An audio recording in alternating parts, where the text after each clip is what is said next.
Good afternoon, ladies and gentlemen.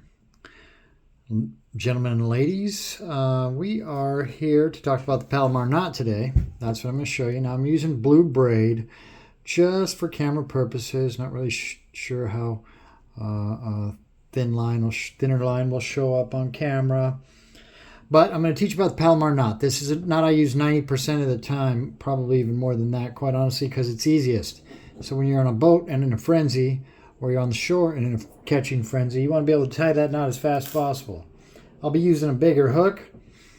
There are times, of course, when I can't tie this knot because the size of the hook is too small for the size of the line needed for the type of fishing you're doing. It doesn't happen very often.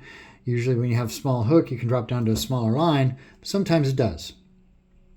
So keep in mind, at that point, you just have to tie a different knot, but 90 to 95% of the time. So use a bigger, so I'm using blue line for again, purposes, camera purposes. I'm using a bigger hook right here for camera purposes, right? So first thing you do is you take your line, and I always give myself plenty of room, right? You cut a little bit extra line off, whatever. You recycle your line. Just take care of the environment, recycle your line. Don't just throw it in the ocean. That's just ridiculous. So if you don't have to, you keep it, you throw it away, or you put it in your tackle box. So you double it, right? You take your line and you double it. You take that double line, see now you have that loop, right? So you take your double line and you put it through the eye of the hook, right? Through the eye of the hook, see? Okay, then you're going to tie this line like you're tying a knot.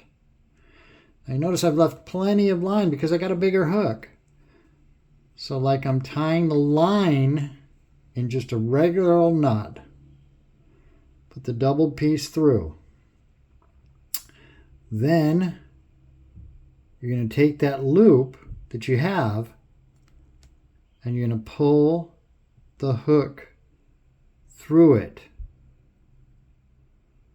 And you're going to bring this loop up here. Bring it up here so you get it out of the way. And you're going to hold on to both tags. Now, one tag is going to be closer than the other, so then you're going to have to hold just one tag till you get it down close, and you pull both of them tight. That's your Palomar Knot. Rated 99.7 or 99.8, something like that. If anybody's got a different number, let me know.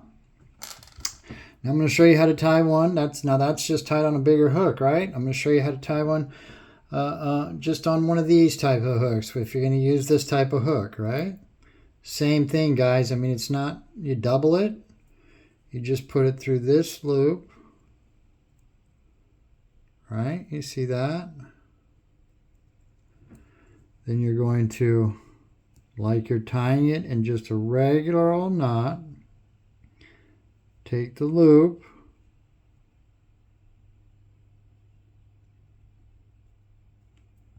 and you can do this with, you should be doing this with monofilament or fluoro, but I am not.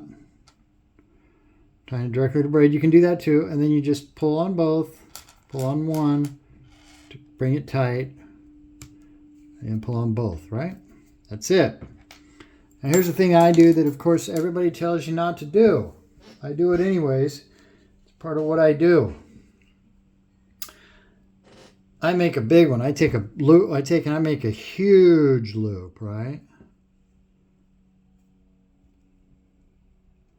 See that? Doubled for a long, big one. Then I'm taking a large tatty right here, ladies and gentlemen.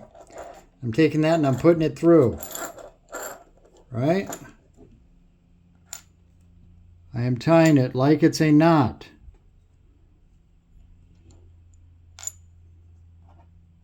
Right? I'm holding both ends, bringing it as tight as I can, and I'm bringing it down here. I'm literally going to bring those hooks up through it. Now, if you can tie the other knot faster, do it. I cannot. Bring it up through it. The same thing, I just pull it tight. Boom. Of course, you cut off your tags on all of these. Always, ladies and gentlemen, I'm sure I don't have to explain that to you. You're always going to cut your tags off, and you're always going to leave just a little bit in case the knot slips a little bit. You have some room. And that is your Palomar knot, ladies and gentlemen.